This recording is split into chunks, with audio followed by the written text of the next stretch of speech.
요나 선지자는 이스라엘의 많은 선지자 가운데 특별한 선지자라 말씀드렸습니다.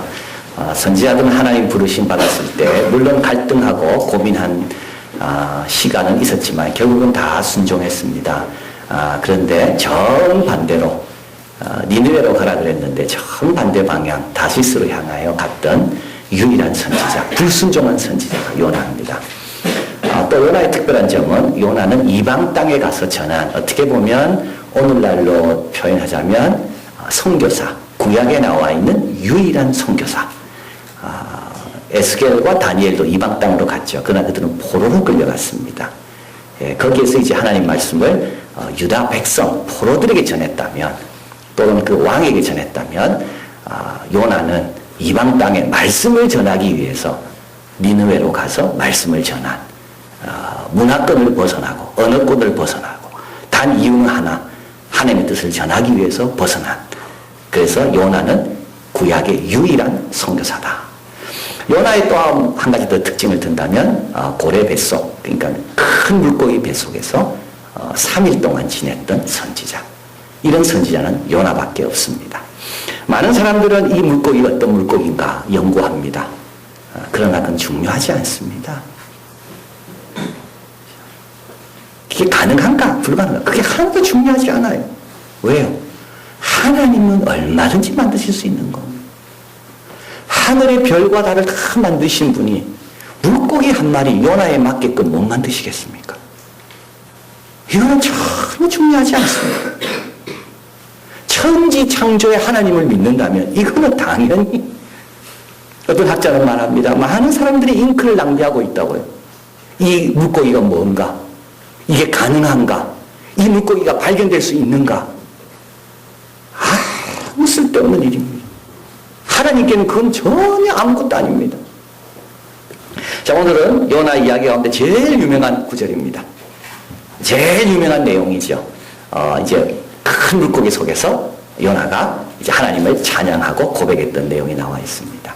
그래서 이제 요나의 이야기는 이제 오늘 본문을 치면 이제 세 번째 장면이 묘사되는데요. 첫 번째 장면은 하나님의 말씀이 아미떼 아들 요나에게 임하니라. 그때부터 시작되죠. 그 다음에 이제 배를 타고 가다가 여호와께서 바람을 보내심에, 그 다음에 두 번째 장면이 되고, 세 번째는 우리 하나님께서 요나를 위하여 큰 물고기를 예비하셨더라.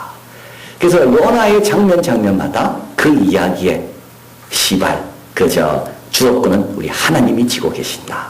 그것을 알게 됩니다. 그런데 물고기 예비하기 전에 요나가 물에 빠졌을 때 여기서 끝나도 돼요. 요나서는. 그래서 불순종하면 이렇게 고생한다. 불순종하면 벌 받는다. 이렇게 끝나도 됩니다. 근데 우리 하나님은 물고기를 예비하셨더라. 그러면서 새롭게 이야기가 전개되는 것. 물고기를 통해 구원 얻은 요나가 하는 일이 뭐죠? 빨리 나가게 해주십시오. 이게 언제까지 이 안에 있어야 됩니까? 이런 고백은 하나도 안 나옵니다. 요나는 구원은 여호와께로 말미암나이다. 구원의 하나님을 찬양하고 있어요.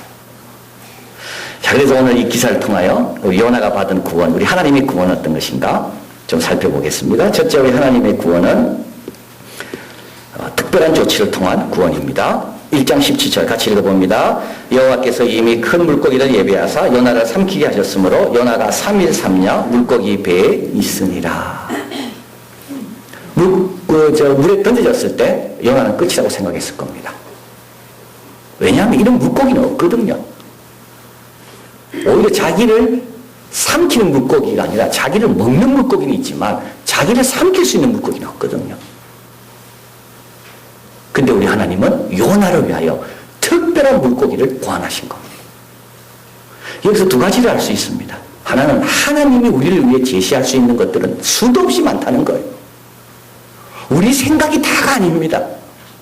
이 문제가 해결 안 되고 이 어려움에 부딪혔습니까? 그러면 다른 방법이 없죠. 그럼 우리한테 다른 방법이 없지. 하나님은 얼마든지 많은 방법을 갖고 계십니다.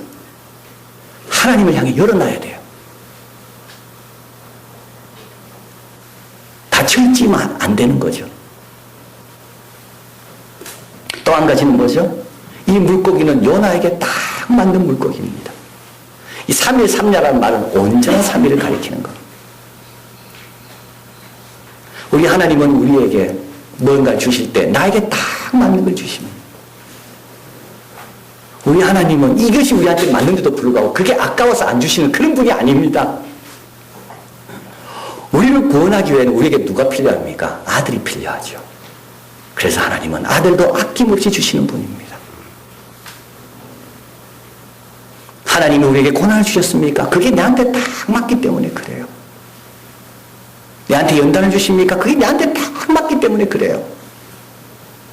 아들을 아끼지 않고 내어주시니까 어찌 아들과 함께 모든 좋은 것을 은사로 주지 않겠는가?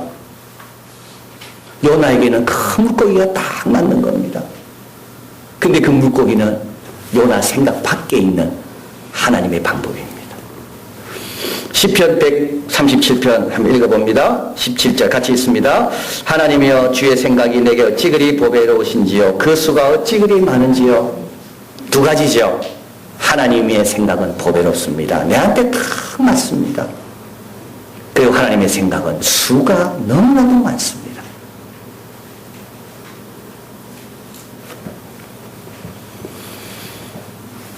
하나님이 보내주시는 모든 것 다 나에게 합당한 것이다. 특별한 조치, 우연이 된 게 아닙니다. 우연히 어떻게 이런 물고기가 요나를 먹지 삼키겠습니까? 우연히 이런 물고기가 사공들이 던진 그 자리에서 요나를 바로 삼키겠습니까? 이거는 우연이 아닌 겁니다. 하나님의 특별한 조치인 겁니다. 요나는 이렇게 하나님의 특별한 조치로 구원을 받았습니다. 또 요나는 죽음에서 구원을 받았습니다. 2절 내가 스월의 뱃속에서 부르짖어 쌌다더니 이 스월이라는 것은 지리적으로 가장 낮고 깊은 곳, 낮고 깊은 곳, 죽음 다음에 가는 장소입니다. 5절 물이 나를 둘러서되 영혼까지 하였으며 기품이 나를 에워쌌고 바다 풀이 내 머리를 쌌나이다. 6절 같이 읽어봅니다. 내가 산의 뿌리까지 내려가 싸우며 마땅히 그 빗장으로 나를 오랫도록 막아 싸우나 나의 하나님 여호와여 주께서 내 생명을 구덩이에서 건지셨나이다. 여기 산의 뿌리라는 말은 죽음을 이야기하는 거고요. 이 빗장이라는 말은 뭐냐면 문을 딱 잠굽니다. 자물쇠로 잠굽니다. 근데도 불안하기 때문에 어떻게 됩니까? 예, 큰 기둥나무를 해가지고 그걸 이렇게 세로로 이렇게 딱 묶어 놓는 겁니다. 이 가로로 딱 해놓는 거. 그러니까 이거는 뭐 움직이지 자체가 안 되는 거죠. 이게 빗장을 건다는 말입니다. 그 안에 요나가 갇혀 있는 겁니다. 이 말은 뭡니까? 이건 죽은 거나 마찬가지입니다. 예수님께서 말씀하시죠. 내가 너희에게 표적을 보일 건데 요나의 표적밖에 없다. 그러면서 부활을 말씀하십니다. 예수님의 부활은 죽음에서의 부활입니다. 요나도 실제로 죽은 거예요. 요나가 지금 갇혀있는 것은 이거는 죽음이랑 마찬가지인 거예요. 근데 하나님께서 거기서 건져내시는 겁니다. 무덤의 권세 하나님 앞에 아무 문제가 없다. 덴마크 신학자입니다. 철학자입니다. 현대 실존주의 아버지라고 불리웁니다. 키에르 케고르. 그의 대표작 중 하나가 죽음에 이르는 병입니다. 이 책에서 그는 말합니다. 나사로의 병이 죽을 병이 아닌 이유 그가 살아나서가 아닙니다. 그는 말합니다. 바로 그리스도께서 무덤 가까이 계시기 때문에. 이 병이 죽음에 이르지 못하게 하는 이유는 바로 그리스도가 거기 계시기 때문에. 병이 얼마나 중하냐 약하냐가 문제가 아닙니다. 주님이 거기 계시냐 안 계시냐가 문제입니다. 키에르 케고르는 죽음에 이른 병은 절망이라고 말합니다. 이 절망은 우리가 생각하는 나에 대한 절망, 저 사람에 대한 절망, 일의 계획에 대한 절망이 아닙니다. 그가 말하는 절망은 하나님께 절망입니다.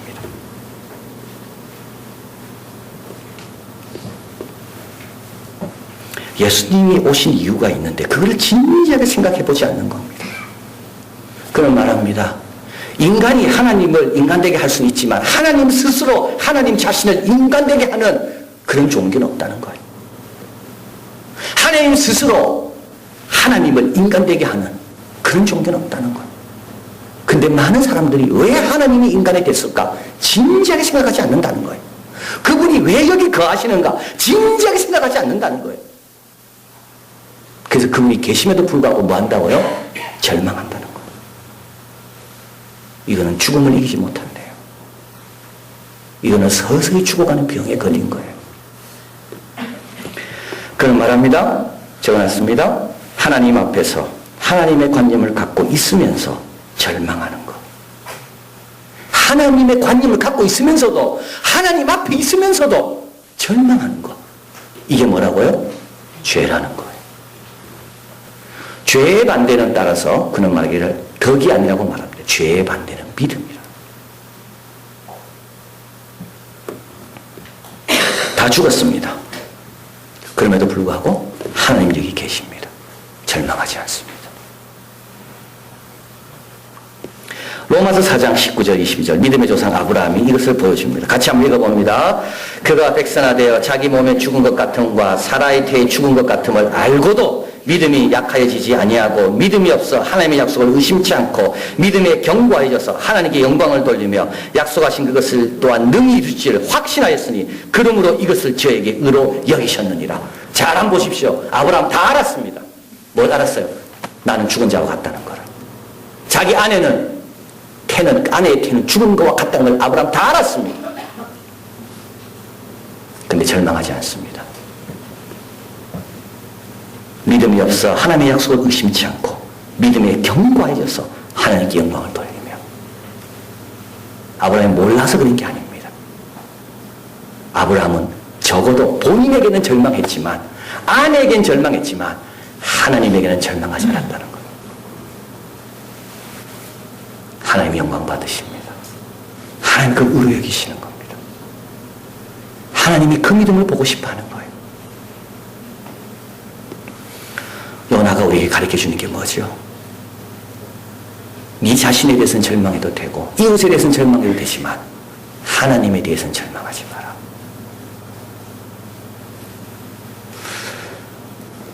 땅의 문빗장에 갇혀져 있는 것처럼 오랫동안 있어도 절대 절망하지 마라.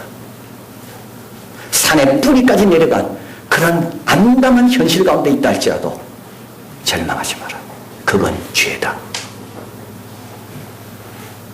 아브라함을 기억하고 믿음에 견고해져서 하나님께 영광을 돌려라. 요나는 죽음에서 구원을 얻었습니다. 또 요나는 죄인인데도 구원받은 겁니다. 우리 하나님께서 요나가 이렇게 어려움 당한 이유는 그 때문에 어려움 당한 게 아닙니다.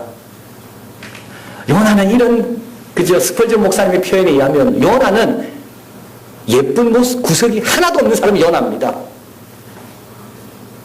요나는 정말 매력적이지 않은 사람이에요. 요나가 이 어려움을 당한 것은 누구 때문입니까? 자기 때문이에요. 불순종해서. 근데도 하나님은 요나를 구원해 주세요. 왜냐하면 우리 하나님의 사랑은 끝이 없기 때문에, 우리 하나님의 자비는 풍성한 분이기 때문에.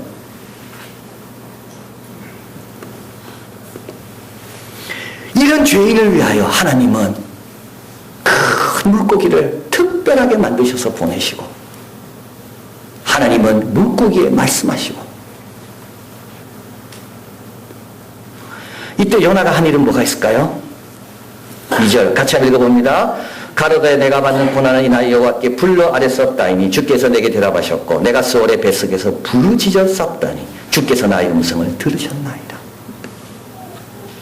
4절 같이 읽어봅니다. 내가 말하기를 내가 주의 목전에서 쫓겨났을지라도 다시는 주의 성전을 바라보겠나 하였나이다. 7절 읽어봅니다. 내 영혼이 내 속에서 피곤할 때 내가 여호와를 생각하여 싸웠다니 내 기도가 주께 이르렀사오며 주의 성전에 미쳤나이다. 이 기도가 누구의 기도입니까? 죄인의 기도입니다. 자기 때문에 다 엉망이 됐어요. 근데도 이 기도가 어디까지 갑니까? 주님께까지 가는다는 거예요. 죄인도 할 수 있는 건 딱 하나 있습니다. 기도입니다. 죽음의 문턱에서 딱 할 수 있는 거 하나 있습니다. 기도입니다. 이 대표적인 사례가 누굽니까? 이게 바로 십자가에 달린 강도입니다. 평생 죄밖에 지은 게 없어요. 하나님 앞에 선한 일 한 거 하나도 없어요. 근데 그거 할 수 있는 건 딱 하나죠. 나를 긍휼히 여기소서. 네가 오늘 오후에 나와 함께 낙원에 있으리라. 로마서 10장 13절 같이 읽어봅니다. 누구든지 주의 이름을 부르는 자는 구원을 얻으리라. 이 누구든지에 누가 들어갑니까? 죄인이 들어가는 거예요. 요나는 놀라는 겁니다. 나 같은 자의 죄인의 기도도 주님께서 귀를 기울여 주시는구나.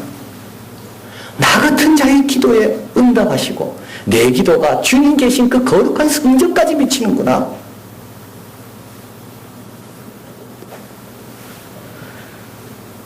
요나는 말합니다. 여호와의 구원은 여호와께로서 말미암는다.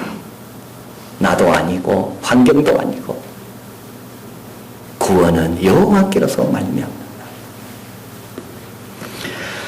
자, 그럼 어떻게 하라고요? 구원받은 이후 요나는 이렇게 합니다. 감사합니다. 물고기 배 속에서 요나는요, 이 구원을 깨닫고 난 다음에는요, 빨리 나가게 해주십시오. 왜 이렇습니까? 그렇지 않습니다. 요나는 감사합니다. 그 다음에 요나가 하는 일이 뭐죠? 8절 같이 읽어볼까요? 무릇 거짓되고 헛된 것을 숭상하는 자에게 베푸신 은혜를 버렸사오나 9절이 있습니다. 나는 감사하는 목소리로 주께 제사를 드리며 나의 소원을 주께 갚겠나이다. 요 9절은 사공들이 요나를 던지고 난 다음에 바다가 잔잔해집니다. 이때 다시 이제 욥바랑 항구로 옵니다. 이들이 오자마자 한 게 희생제물을 드리고 서원을 행합니다. 서원이라는 게 뭡니까? 서원이라는 것은 하나님에 대한 감사를 한 번으로 하지 않겠다는 겁니다. 하나님에 대한 감사의 기간을 연장시키는 것. 이것이 서원이고 이게 예배입니다.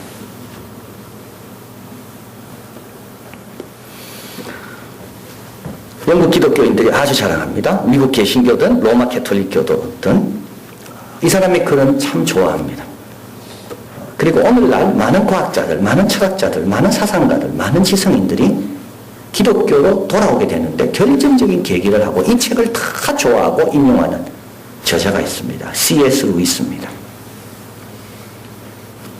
옥스퍼드 대학 영문학 교수였습니다. 반지의 제왕도 그때 옥스퍼드 대학 영문학 교수였습니다. 반지의 제왕을 적은 그 톨킨 그분에게 영향을 미치고 아주 사이가 좋았어요. 1947년 타임지 표지에 이 C.S. 루이스는 실리기도 합니다. 나니아 연대기 우리 아이들이 좋아하죠. 영화도 나왔습니다. 이걸 적은 이유가 있습니다. C.S. 루이스가. C.S. 루이스는 자녀가 없습니다. 독신이었고 나중에 결혼하지만 이미 가정이 있는, 그래서 C.S. 루이스는 아이를 키워본 적이 없어요. 근데도 그가 생각할 때 아동문학이 아이들에게 하나님에 대해서 설명하는데 아주 적절한 문학 장르다. 그래서 어려서부터 하나님에 대해서, 죄에 대해서, 갈망에 대해서 이거를 좀 아이들에게 심어줘야 되겠다. 그래서 나니아 연대기를 적게 됩니다. C.S. 루이스는 처음에 무신론자였습니다. 그러다가 하나님을 발견합니다. 하나님께 무릎을 꿇습니다. 그러나서 그가 첫 번째로 한 일이 있습니다. 학교 채플에 나간 겁니다. 영문학 교수가 아이들이 드리는 예배 자리에 함께 참석하는 거예요. 영문학 교수들이 다 비웃었습니다. 저거는 교수의 모습이 아니다. 저거는 지성인의 모습이 아니다. 저건 뭐 하는 거냐. 옥스퍼드 대학 정교수 심사를 받을 때 이 사람은 3번이나 탈락합니다. 교수들이 싫어했어요. 젊은이들의 영혼을 타락시킨다고. 말도 안 되는 하나님을 믿고 있다고. 톨킨이 이분을 정교수로 세우려고 노력했지만 매번 교수들이 이 사람을 미워합니다. 근데 어떻게 됐겠습니까? 캠브리지 대학에서 월급 3배나 주면서 특별한 석자 교수로 모셔갑니다.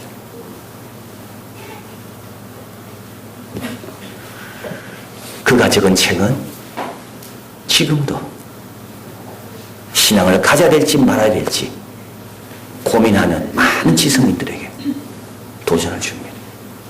프랜시스 콜린스라고 제논 프로젝트 있죠, 미국에. 거기 디렉터입니다. 이분이 제논을 지도를 다 읽었을 때 그걸 이제 클린턴 대통령과 함께 보고하게 되어 있습니다. 이때 클린턴 대통령, 그래 우리는 이제 비로소 하나님의 설계도를 갖게 되었다고 적으라고 그 사람이 그렇게 강조했습니다. 근데 이분도 무신론자였어요. 근데 주님을 믿게 돼요. C.S. 루이스의 책을 통해서.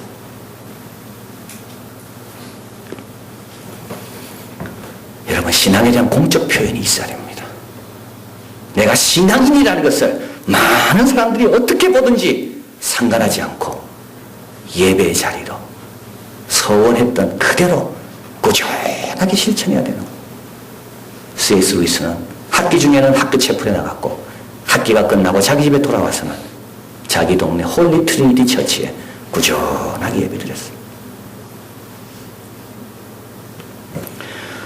구원에 감사해야 되고 구원받고 난 다음에 그 다음에는요 공적으로 내 믿음을 표현하는 예배의 자리를 소중하게 여겨야 되고 그러고 난 다음에 뭐 합니까? 니느웨로 갑니다. 하나님이 이제 3장에서 그에게 다시 나타나셔서 니느웨로 가라. 이럴 때 요나는 니느웨로 가는 겁니다. 이게 다 뭔가요? 감사와 예배와 니느웨로 가서 하나님께 순종하고 복음을 전하는 구원받은 다음에 하고 있는 이 세 가지가 뭔가요? 이게 바로 다시 내려오지 않는 겁니다. 에베소서 2장 3절 6절 전에는 우리도 다 그 가운데 우리 육체의 욕심을 따라 지내며 육체와 마음이 원하는 것을 하여 다른 이들과 같이 본질상 진노의 자녀였더니 긍휼에 풍성하신 하나님이 우리를 사랑하신 그 큰 사랑을 인하여 허물로 죽은 우리를 그리스도와 함께 살리셨고 너희가 은혜로 구원을 얻은 것이라 또 함께 일으키사 그리스도 예수 안에서 함께 하늘에 앉히시니 이게 구원입니다. 그 다음부터 우리가 할 일은 뭐죠? 내려오면 안 되는 거예요. 함께 주님과 함께 높이 앉았습니다. 그 다음에는요 내려오면 안 돼요. 항상 감사하고 그 구원을 전하기 위해 순종하고 그리고 신앙을 공적으로 표현하는 걸 두려워하지 않고 이게 내려오지 않는 겁니다. 키에르케고르가 죽음에 이르는 병에서 그는 이렇게 말합니다. 자연 그대로 인간과 그리스도 교인과의 관계는 어린애와 어른과의 관계와 비슷하다. 어린애가 불완전한 이유는 무서워야 될 것이 무엇인지 모른다는 거다. 어른은 뭐가 진정으로 무서워야 될지 아는 게 어른이라는 겁니다. 예수님을 믿지 않는 사람들은 참신을 알지 못할 뿐만 아니라 그 하나님을 두려워하지 않기 때문에 쓸데없는 우상들을 두려워한다. 이게 어린아이죠. 정말 두려워야 될 걸 두려워하지 않기 때문에 물질을 두려워하고 대학을 두려워하고 자기 명예가 어떻게 될까 그걸 두려워하고 실패를 두려워하고 가난을 두려워하고 그리스도인은요. 우리는 자연인인 인간들이 모르는 용기를 가지고 있는데 이 용기는 보다 무서운 것이 있다는 것을 배움으로 터득한 것이다. 하나의 위험을 무한히 두려워할 때는 그 밖에 다른 위험은 전혀 존재하지 않는 것과 같다. 한번 읽어볼까요? 인간이란 보다 큰 위험을 두려워하고 있을 때 언제든지 보다 작은 위험 속으로 뛰어들어갈 용기를 가지는 법이다. 큰 구원을 경험하기 전에 요나가 두려워했던 건 뭡니까? 1200km까지 가는 게 두려운 거예요. 니느웨까지 가는 게 두려워요. 니느웨 갔다가 자기가 무시당하고 미련하게 보이면 어떨까? 그게 구원 얻기 전에 그게 두려웠어요. 자기 혼자 그 일 한다는 게 그게 두려웠어요, 나는. 자기 어떤 민족적인 어떤 그런 감정을 그걸 깨뜨리는 이런 게 두려웠어요. 큰 구원을 경험하기 전에는.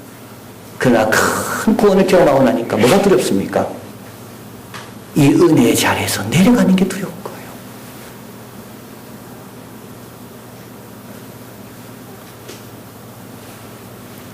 하나님과 멀어지는 것이 두려운 거예요. 그 은혜를 잊어버리고 내가 다시 옛날로 돌아가는 게 두려운 거예요. 그게 두려우니까 니느웨 가는 게 두렵지가 않은 겁니다. 자기가 바보 취급받는 게 두렵지 않은 겁니다. 정말 위험한 것이 뭔지를 알기 때문에 요나는 하나님의 명령에 순종하는 것이 전혀 힘들지 않는 겁니다. 히브리서 2장 3절 우리가 이같이 큰 구원을 등한히 여기면 어찌 피하리요? 이 구원은 처음에 주로 말씀하신 바요 들은 자들이 우리에게 확증한 바니 우리가 얼마나 큰 구원을 얻었습니까? 진정 두려워야 될 건요. 진정 가장 가장 우리가 크게 염려해야 될 거는 내가 가난해지는가? 그런 게 아닙니다. 내가 어떻게 취급받는가? 그게 아닙니다. 이 은혜를, 이 하나님 주신 이 은혜의 자리에서 내가 멀어지는가? 이 큰 구원의 감격이 자꾸 식어가는가?